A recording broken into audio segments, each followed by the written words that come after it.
जय श्री हरि, जय श्री राधे। आज हजुरहरू समक्षमा कार्तिक कृष्ण पक्षमा पर्ने रमा एकादशीको व्रतकथा महात्म्य लिएर उपस्थित भएको छु र साथमा रमा एकादशीको महत्त्व र विशेष व्रत विधिका बारेमा पनि हजुरहरूका समक्षमा चर्चा हुनेछ। कार्तिक कृष्ण पक्षमा पर्ने रमा एकादशी व्रत यसपालि कहिले परेको छ त भन्दा कार्तिक महिनाको 26 गते बुधबार 11 नोभेम्बरका दिनमा परेको छ।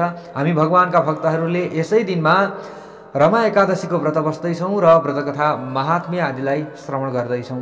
हो दर्शकवृन्दहरू, यदि हाम्रो शरीर असमर्थ भयो, व्रत बस्न सकिएन भने पनि हामीले व्रतकथा महात्म्यलाई मात्र पुरा श्रवण गर्न सकियो भने पनि हामीले चाहिँ व्रत लिएको फल प्राप्त गर्न सक्दछौँ भनेर महात्म्यमा उल्लेख गरिएको छ। र धेरै ठुल्ठुला राजसूय वाजपेय आदि यज्ञद्वारा जुन फल हामीलाई मिल्दछ त्योभन्दा त कयौँ गुणा ज्यादा फल हामीलाई रमा एकादशीको व्रतकथा महात्म्यको श्रवणद्वारा मिल्दछ। भगवानको सान्निध्यता हामीलाई प्राप्ति हुन्छ र सारा हाम्रा पाप राशिहरू धुमिल भएर जान्छ अरे। भगवानको कृपा हामीलाई रहन्छ अरे। व्रतकथा महात्म्यलाई मात्र पनि पुरा श्रवण गर्नुको यति ठुलो महत्त्व रहेको छ, यति ठुलो चाहिँ हामीलाई फाइदा रहेको छ। र विशेषतः हामीले व्रत लिन्छौँ भने, हामीले व्रत लिएका छौँ भने व्रतकथा महात्म्यलाई त जरुर श्रवण गर्नै पर्यो। यदि व्रत लिएका छैनौँ भने पनि हामीले व्रतकथा महात्म्यलाई जरुर छुटाउनु हुँदैन, श्रवण गर्नुपर्दछ। सर्वप्रथम हामीले रमा एकादशी व्रतका दिनमा के गर्ने त भन्दा प्रातःकालमा उठेर तारा देखिँदै स्नान गर्नुपर्दछ। विशेष हामीले चाहिँ नियमअनुसार अगाडि बढ्ने हो भने कार्तिक महात्म्य आदिमा हामीले श्रवण गरेका थियौँ कि कार्तिक महिना चलिरहेको छ हाम्रो। कार्तिक महिनामा चाहिँ तारा देखिँदै स्नान गर्नुको धेरै ठुलो महत्त्व रहेको छ। अथवा आफ्नो शरीर अनुसार, आफ्नो चाहिँ अवस्था अनुसार पनि हजुरहरूले विचार पुर्याएर अगाडि बढ्नुहोला। हो, त्यो समयमा नै जरुर गर्नैपर्छ स्नान भनेर कटिबद्ध हजुरहरू चाहिँ आफ्नो शरीर अशक्त हुँदाहुँदै फेरि अगाडि नबढ्नुहोला। विशेष आफ्नो शरीरको ख्याल राखेर यो सबै कुरालाई बुझेर हजुरहरू अगाडि बढ्नु भयो भने अवश्य पनि हामीलाई सुख पनि मिल्छ, शान्ति पनि मिल्छ। हामीले धर्म गर्छौँ, धर्म गरेर हामीलाई चाहिँ अशान्ति प्राप्त नहोस्, विशेष शान्तिका लागि हामीले गर्ने हो, आनन्दका लागि हामीले गर्ने हो। यो सबै कुरालाई विचार पुर्याएर हजुरहरू अगाडि बढ्नुहोला। र विशेष हामीले व्रतकथा महात्म्य आदिमा श्रवण गर्दै आइरहेका छौँ कि कार्तिक महिनामा तुलसीको मन्जरीको, तुलसीको पत्ताको धेरै ठुलो महत्त्व, तुलसीको वृक्षको धेरै ठुलो महत्त्व रहेको छ, अमलाको धेरै ठुलो महत्त्व रहेको छ। हामीले श्रवण गर्दै आइरहेका छौँ र अझै हामीले श्रवण गर्दै जानेछौँ विशेषतः। र त्यसैले हजुरहरूले रमा एकादशी व्रतका दिनमा प्रातःकालमा स्नान गर्न जाँदाखेरि, ब्रह्म मुहुर्तमा स्नान गर्न जाँदा हजुरहरूले चाहिँ कुश अथवा कुशका साथमा तिल पनि लिएर जान सक्नुहुन्छ। र कार्तिक महिनामा राधा दामोदर भगवानको हामीले स्मरण गर्नुपर्दछ। कार्तिक महिनामा राधा दामोदर भगवानको चाहिँ हामीले पूजन गर्दछौँ र विशेष उहाँको हामीले सेवा गर्दछौँ। आफूले आफ्ना इष्टदेवी देवताको स्मरण गरेर पनि स्नान गर्न सकिन्छ। हजुरहरूले चाहिँ भगवान भोले बाबाको स्मरण गर्न सक्नुहुन्छ, भगवान श्री हरिनारायणको स्मरण गर्न सक्नुहुन्छ, भगवान श्रीकृष्णजीको, भगवान श्रीरामको, राधा दामोदर भगवानको जुन हजुरहरूले इष्ट मानेर अगाडि बढ्नुहुन्छ भगवान भगवती आदिलाई उहाँहरूको स्मरण गर्नुहोला। र म आज रमा एकादशीको चाहिँ व्रत बस्दैछु, मेरो व्रत पूर्ण होस् भनेर हजुरहरूले चाहिँ स्मरण गरेर चाहिँ त्यो जल छोडिदिनु होला। र जलमा चाहिँ हजुरहरूले उपलब्ध छ भने है यो, यदि छैन भने हजुरले भगवानको चिन्तन गर्ने, स्मरण गर्ने र हामीले स्नान गर्ने हो। उपलब्ध छ भने हजुरहरूले तुलसीको फेदको माटो थोरै लगाउन सक्नुहुन्छ स्नान गर्ने जलमा, अथवा तुलसीको मन्जरी लगाउन सक्नुहुन्छ, तुलसीको पत्ता लगाउन सक्नुहुन्छ, तिल अथवा कुश पनि लगाउन सक्नुहुन्छ र अमला पनि लगाउन सक्नुहुन्छ। तुलसीको मन्जरीको त धेरै ठुलो महत्त्व, अमलाको धेरै ठुलो महत्त्व, सम्पूर्ण तीर्थहरूकै बाँस त्यहाँ हुन्छ अरे। र तुलसीको चाहिँ हामीले पत्ता लगाएर अथवा मन्जरी लगाएर स्नान गरियो भने त साक्षात् गङ्गा नै त्यहाँ हुनुहुन्छ भनेर हामीले सम्झदा हुन्छ अरे। हामीले कार्तिक महात्म्य आदिमा श्रवण गरेका छौँ। पद्म पुराणबाट उद्धृत गरिएको जुन कार्तिक महात्म्य रहेको छ हामीले श्रवण गर्दै आइरहेका छौँ। विशेष हामीले यसरी स्नान गर्न सक्दछौँ। र स्नान गरिसकेपछि शुद्ध वस्त्र धारण गर्ने, भर्सक सेतो अथवा पहेँलो वस्त्र धारण गर्ने, यसरी हामीले अगाडि बढ्न सक्दछौँ। र भगवानको पूजन गर्दा हजुरहरूले चाहिँ विशेषतः कार्तिक महिनामा राधा दामोदर भगवानको स्मरण गरेर पूजा गर्न सक्नुहुन्छ, अथवा भगवान श्रीहरि नारायणको स्मरण गरेर पूजा गर्न सक्नुहुन्छ। उहाँको नाम लिएर भगवान शालिग्राम हुनुहुन्छ भने पञ्चामृत आदिद्वारा स्नान गराउनुहोला। र राधा दामोदर आदिको चाहिँ हजुरहरूले प्रतिमाको सेवा गर्दै हुनुहुन्छ भने पनि, प्रतिमा राखेर सेवा गर्दै हुनुहुन्छ भने त्यहाँ पनि हजुरहरूले स्नान गर्न सक्नुहुन्छ, स्नान गराउन सक्नुहुन्छ। र हजुरहरूले चाहिँ विशेष तिलले चाहिँ पूजन गर्ने प्रयास गर्नुहोला र चन्दन आदिले पूजा गर्ने प्रयास गर्नुहोला। सेता पहेँला खालका हजुरहरूले चाहिँ फुलहरूले चाहिँ सेवा गर्ने र पूजन गर्ने प्रयास गर्नुहोला।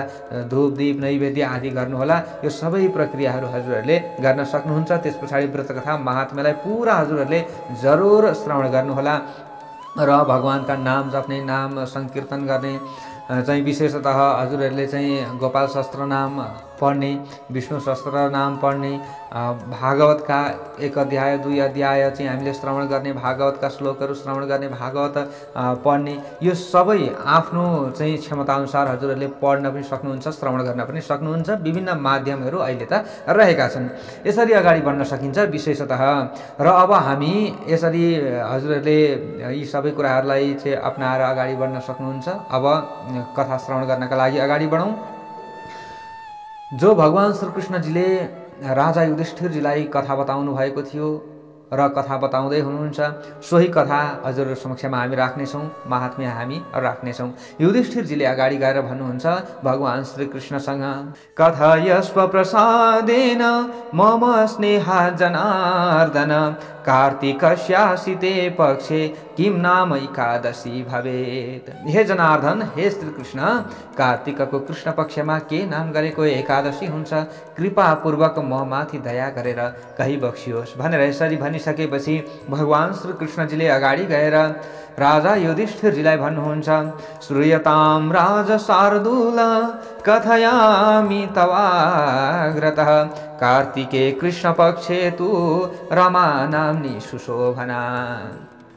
हे राजन, कार्तिक महिनाको कृष्ण पक्षमा रमा नाम गरेको अत्यन्त सुन्दर कल्याणकारी एकादशी रहेको छ।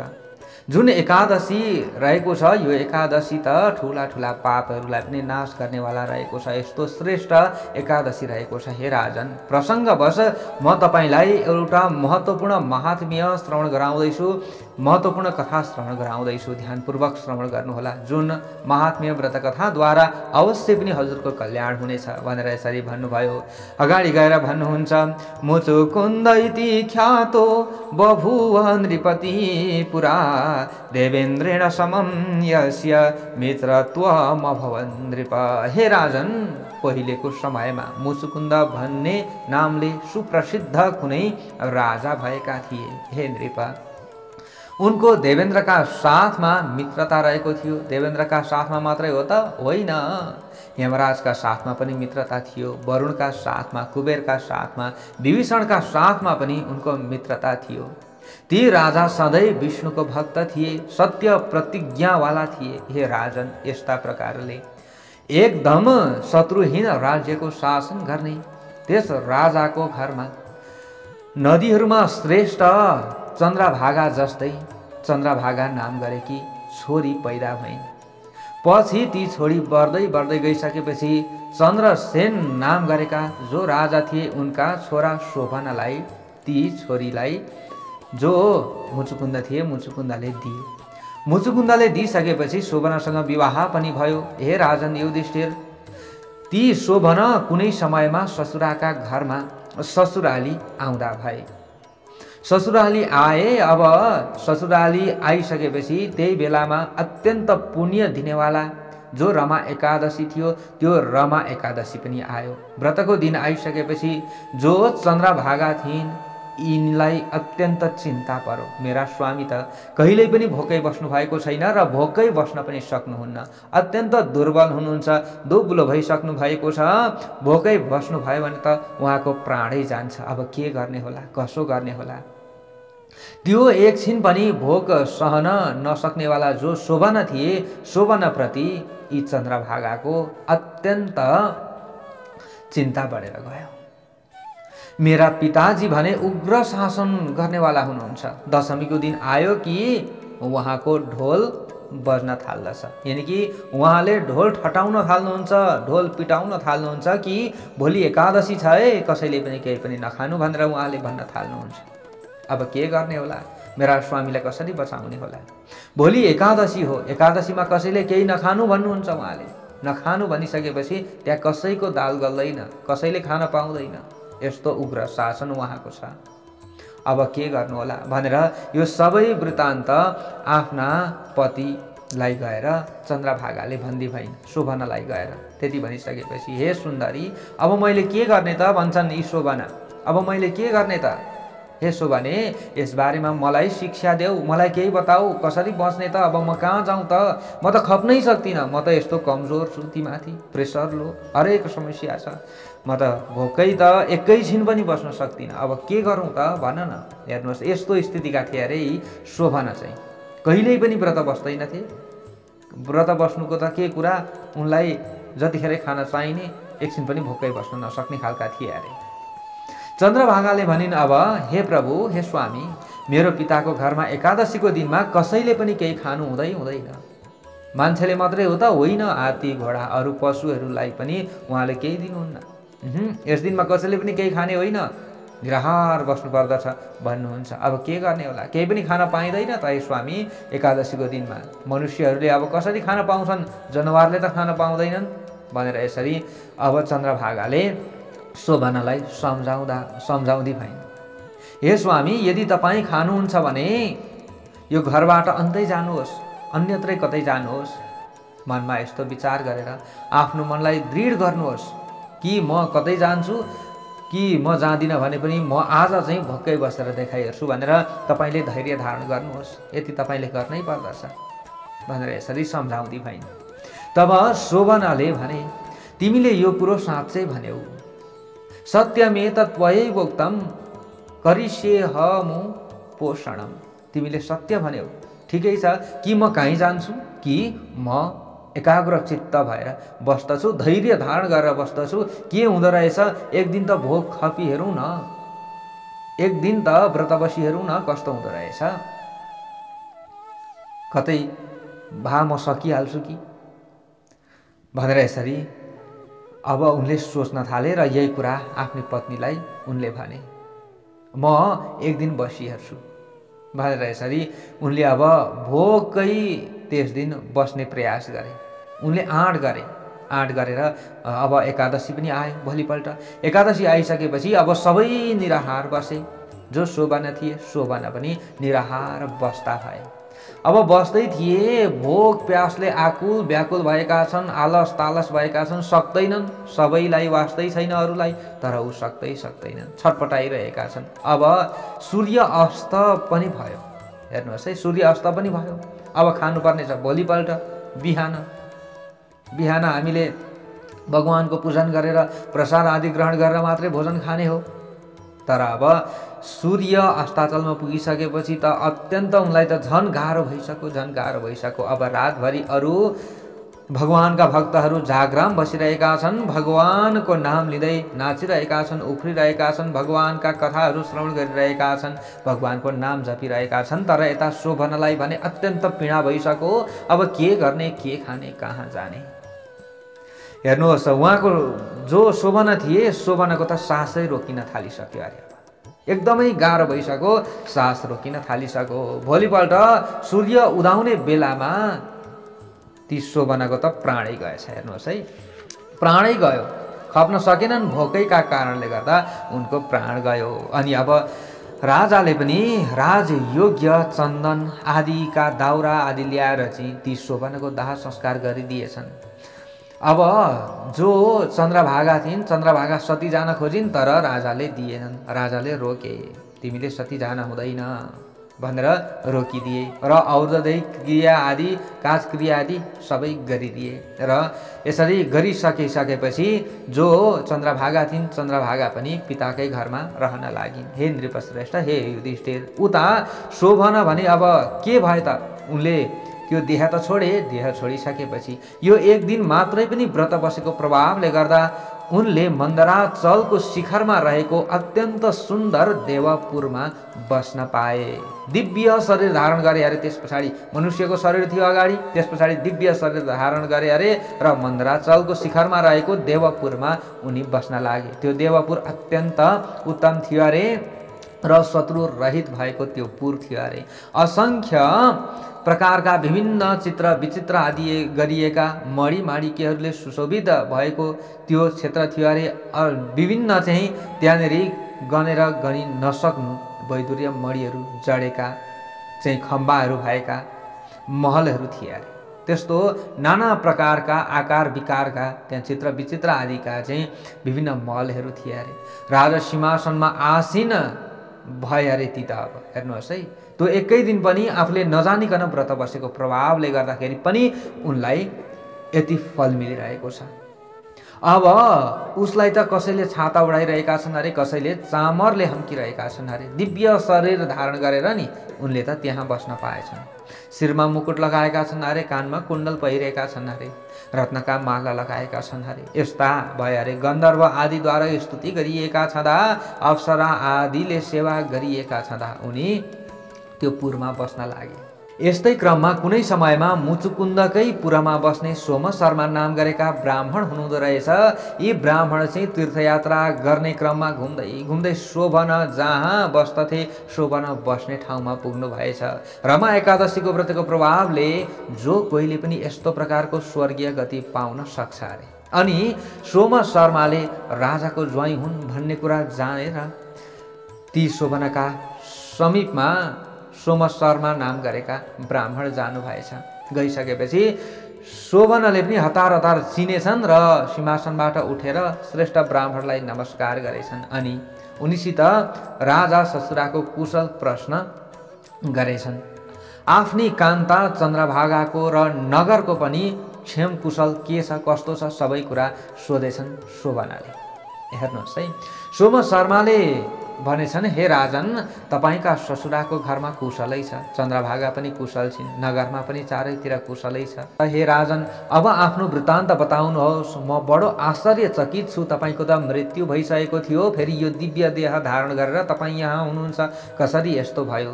यस्तो सुन्दर विचित्रको पुर पनि तपाईँले प्राप्त गर्नुभएको छ। यो कतै मैले त सपना देखेको त होइन, के हो यो सबै सारा वृत्तान्त बताउनुहोस् भनेर यसरी सोम शर्माले भने। हे राजन, तपाईले यो कसरी पाउनुभयो? यो सबै वृत्तान्त बताउनुहोस्। तब शोभनले भन्दछन् अगाडि गएर, हे द्विजोत्तम, कार्तिक महिनाको कृष्ण पक्षमा रमा नामको एकादशी पर्दछ। हे द्विज श्रेष्ठ, त्यसै एकादशीको व्रत गरेको प्रभावले गर्दाखेरि अद्भुत अल्पकालीन पुर मैले पाएको हुँ। हे द्विजोत्तम, अब जे गर्दाखेरि यो ध्रुव हुन्छ र अविनाशी हुन्छ त्यो काम तपाईँ गरिदिनुहोस्। अनि द्विजेन्द्रले भने, हे राजन, त्यो कसरी म गर्न सक्दछु? यो कसरी अध्रुव छ र कसरी ध्रुव हुन सक्छ? त्यो सबै कुरो मलाई भन्नुहोस्। म गर्ने जति केही गर्नुपर्ने छ भने म गर्नेछु र तपाईँलाई सहयोग गर्नेछु भनेर यसरी सोम शर्माले भनेपछि शोभनाले भन्दछन्, हे द्विजोत्तम, यो अत्यन्त उत्तम व्रत मैले रमा एकादशीको व्रत अश्रद्धाले गरेको छु। अरूको कर कापले मैले बसेँ र यही व्रत बसेको कारणले गर्दाखेरि मैले यो पुर पनि पाएँ। तर यो पुर मैले प्राप्त गरेका कारणले गर्दा, यो दिव्य देह मैले प्राप्त गरेको कारणले गर्दा म यसलाई अध्रुव नै ठान्दछु, किनकि मैले श्रद्धाले व्रत बसेको थिइनँ। अब यो जसरी ध्रुव हुन्छ त्यो कुरो सुन्नुहोस्। म भन्दैछु, अत्यन्त राम्री र शील स्वभावकी चन्द्रभागा नाम गरेकी राजा मुचुकुन्दकी छोरी छिन्। तिनलाई यो वृत्तान्त सबै बताउनुहोस् कि मैले देह त छोडेँ, तर भगवानले फेरि मलाई कृपा गर्नुभएको छ। यो नगरमा मलाई फेरि दिव्य देह बनाएर पठाउनु भएको छ। यो सबै कुरा तपाईँले गएर उहाँ भनिदिनुहोस्। यदि भन्नुभयो भने केही न केही प्रकारले यो पुर फेरि ध्रुव हुनेछ, मेरो यो दिव्य देह ध्रुव हुनेछ। अनि शोभनाको त्यस्तो कुरो सुनेर त्यहाँबाट ती द्विज श्रेष्ठ जो हुनुहुन्थ्यो सोम शर्मा ले चाहिँ चन्द्रभागालाई त्यो सबै वृत्तान्त आएर बताउनु भयो अरे। फर्किसकेर बताउनु भयो अरे। तब ब्राह्मणको त्यस्तो वचन सुनेर चन्द्रभागा चाहिँ आश्चर्यचकित भइन् अरे। अरे कसरी हुनसक्छ, मेरा स्वामीको त मृत्यु भइसकेको छ भनेर यसरी उनले पत्याइनन्। तर पनि द्विजश्रेष्ठले सबै कुरा सम्झाउनु भयो। सबै कुरा सत्य हो, मैले देखेको हुँ, प्रत्यक्ष भेटेको पनि हुँ, यस्तो यस्तो भनेर सबै कुरा बताउनु भएछ। उहाँले बताइसकेपछि कसैले पनि यो कल्पना पनि गर्न नसक्ने स्वर्ग समानको तिनको पुर मैले देखेको छु, अवश्य मैले आँखाले देखेको छु, त्यसैले म विश्वास गर्दैछु। अब तिमी त्यहाँ जानु पर्दछ, तर त्यहाँ तिमी त्यतिकै जान सक्दैनौ, यो शरीरले जान सक्दैनौ। अब के गर्ने त भन्दा अब सोम शर्मा जो ब्राह्मण हुनुहुन्थ्यो, ब्राह्मणले चाहिँ चन्द्रभागालाई वामदेव ऋषिको आश्रममा लिएर जानुभएछ र वामदेव ऋषिले चाहिँ वेद मन्त्र आदिद्वारा अभिषेक गरिदिनु भएछ। चन्द्रभागालाई अभिषेक गरिदिसक्ने बित्तिकै जो चन्द्रभागा थिइन्, चन्द्रभागाको चाहिँ शरीर एकदमै दिव्य भएछ अरे। त्यस पछाडि दिव्य देहवाली यिनी भइन् अरे। दिव्य देहवाली भइसकेपछि त्यस पछाडि हर्षले गदगद हुँदै यिनी अत्यन्त प्रसन्न हुँदै सोम शर्मालाई अगाडि लगाएर जहाँ शोभन थिए, शोभनको नगर थियो, त्यहाँ लिएर अब जानका लागि आग्रह गरिन् र सोम शर्माले पनि चन्द्रभागालाई लिएर जानुभयो अरे र उहाँ पुर्याएर भेट गराउनु भयो अरे। हेर्नुहोस् है, अब भेट गराउनु भयो। उता मृत्यु भइसकेको व्यक्ति जो शोभना थिए, उता अर्को नगरमा फेरि दिव्य देह धारण गरेर उनी बसेका थिए। हेर्नुहोस्, अब यसरी भेट गराइदिनु भयो अरे।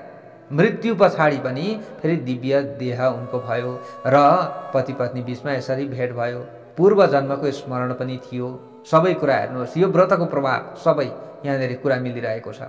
र अब जो शोभना थिए, शोभनाले भने, हे देवी, अब यो पुरलाई पनि सत्य बनाउनु पर्दछ र हाम्रो दिव्य देहलाई पनि सत्य बनाउनु पर्दछ। अब कसरी हुन्छ भनेर भनिसकेपछि चन्द्रभागाले भनिसिन्, हे पतिदेव, अब तपाईँले चिन्ता नगर्नुहोस्, मैले 8 वर्षको उमेरदेखि एकादशीको व्रत बस्न थालेकी हुँ। अब म यही व्रतको प्रभावले चाहिँ यो पुरलाई चाहिँ ध्रुव बनाउँछु र विशेष सबै कुरालाई म ध्रुव बनाउँछु, तपाईँले चिन्ता नगर्नुहोस् भनेर उनले चाहिँ सम्पूर्ण आफ्नो एकादशीको व्रत चाहिँ समर्पण गरिसिन् भगवानप्रति र उनले बिन्ती गरिन् कि यो सबै ध्रुव होस्, सबै के होस्, सत्य होस्, असत्य नहोस् भनेर भनिसिन्। भन्ने बित्तिकै त्यो सबै उनले जस्तो सोचिन् त्यस्तै भएछ। हेर्नुहोस् है, दिव्य शरीर भएको शोभना पनि अत्यन्त अब प्रसन्न भएछन् र जो चन्द्रभागा थिइन्, चन्द्रभागा पनि अब अत्यन्त प्रसन्न भइन् अरे। र भगवान श्रीकृष्णजीले अगाडि गएर भन्नुहुन्छ, हे राजन, आजसम्म पनि मन्दराचलको शिखरमा चन्द्रभागाका साथमा मजाले उनी बसिरहेका छन्। यो रमा नामको एकादशीको प्रभाव हो। चिन्तामणि जस्तै जे चितायो त्यही दिनेवाला रमा नामको एकादशी रहेको छ। कामधेनु जस्तै जति दुहे पनि दुध दिइरहनेवाला यो जुन रमा एकादशी रहेको छ। भगवान श्रीकृष्णजीले युधिष्ठिरजीलाई अगाडि गएर भन्दै हुनुहुन्छ, हे राजन, दुवै पक्षका एकादशीको कहिले पनि भेद गर्नु हुँदैन। कुन कुन?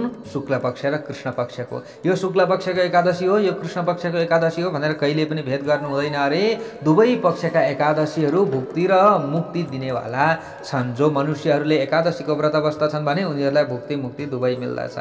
जस्तै कालो गाई अथवा सेतो गाईले दिने दुध सेतो नै हुन्छ, त्यस्तै कृष्ण पक्षको एकादशी होस् चाहे शुक्ल पक्षको एकादशी होस्, त्यसले दिने फल एउटै हुन्छ र विशेष समान शक्तिवाला रहेका छन् कृष्ण पक्षको एकादशी र शुक्ल पक्षको एकादशी।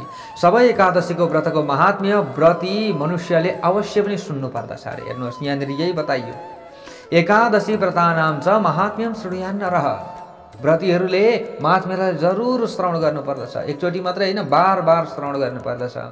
यसरी यदि कोही पनि व्यक्तिहरूले सबै एकादशीको व्रत लिन्छन् र व्रतकथा महात्म्यलाई पनि श्रवण गर्दछन् भने सर्व पाप विनिर्मुक्तो विष्णु लोके महीयते पुनरागमनम तस्य मृत्यु लोके न जायते। उनीहरूले सबै पापबाट छुटकारा प्राप्त गर्न सक्छन् अरे र मृत्यु पछाडि उनीहरूले विष्णु लोकमा आनन्दसित बस्न पाउँछन् अरे र मृत्यु लोकमा फेरि उनीहरूले फर्केर आउनु पर्दैन अरे। भगवान् श्रीकृष्णजीले राजा युधिष्ठिरलाई बताउनु भएको जुन रमा एकादशीको व्रतकथा महात्म्य थियो यो हजुरहरू समक्षमा हामीले जस्ताको तस्तै राख्यौँ। हजुरहरू सबैलाई भगवानको कृपा रहोस् र भगवानले रक्षा गर्नुहोस्। आजको प्रसङ्गबाट मलाई बिदा दिनुहोस्। जय श्री हरि, जय श्री राम।